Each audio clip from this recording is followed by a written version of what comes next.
జాతీయ అధ్యక్షులు గౌరవనీయులు పూజ్యులు శ్రీ నారా చంద్రబాబు నాయుడు గారికి,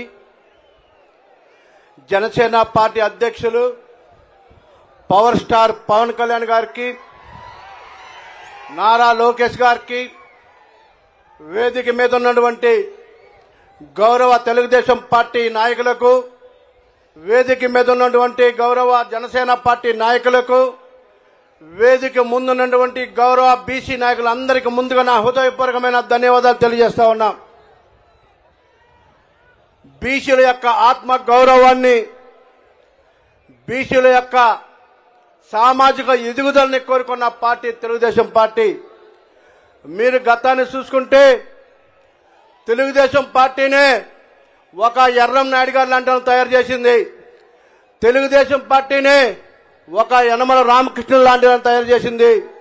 తెలుగుదేశం పార్టీనే కేఈ కృష్ణమూర్తి గారు లాంటి తయారు చేసింది. తెలుగుదేశం పార్టీనే ఒక అచ్చెన్నాయుడు గారు లాంటి తయారు చేసింది. ఇవాళ చెప్తా ఉన్నాం, ఈ వేదికగా నేను జగన్మోహన్ రెడ్డి గారిని ఒకటి అడుగుతా ఉన్నా. జగన్మోహన్ రెడ్డి గారు, మీరు నా బీసీ అంటున్నారు కదా, మరి మొట్టమొదటిగా నీ బీసీ నాయకుడే మీ దగ్గర నుంచి ఎందుకు బయటకు వస్తా ఉన్నారు? మీ బీసీ మంత్రులు ఎందుకు బయటకు వస్తా ఉన్నారు? మీ బీసీ ఎమ్మెల్యే ఎందుకు బయటకు వస్తా ఉన్నారు? దానికి కారణం అక్కడ ఆత్మాభిమాన్ని కోల్పోయాం. దానికి కారణం అక్కడ విలువలు లేవు. దానికి కారణం బీసీలందరినీ కూడా డమ్మిలుగా తయారు చేశాడు జగన్మోహన్ రెడ్డి గారు. వాళ్ళ మీరు ఒకటి చూసుకోండి, 56 బీసీ కార్పొరేషన్లు అన్నారు. ఏ ఒక్క బీసీ కార్పొరేషన్ ఒక్క రూపాయి డబ్బులు ఇచ్చారా?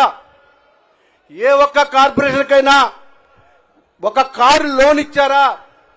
ఏ ఒక్క నిరుద్యోగుడికైనా వ్యాపారానికి ఒక్క రూపాయి డబ్బులు ఇచ్చారా? ఎక్కడ కూడా ఒక్క రూపాయి ఇచ్చిన పరిస్థితి లేదు. మళ్ళీ బీసీలకి తిరిగి పూర్వ వైభవం రావాలంటే జగన్మోహన్ రెడ్డి గారిని బంగాళాఖాతంలో కలపాలి. తెలుగుదేశం పార్టీ, జనసేన పార్టీ అధికారులకు రావాలి. మళ్ళీ బీసీలకి తలెత్తుకునేటువంటి గౌరవం రావాలి. అది ఒకటే గుర్తుపెట్టుకోండి, ఒక్కొక్క జన సైనికుడు 1000 మందితో సమానంగా ఉండాలి.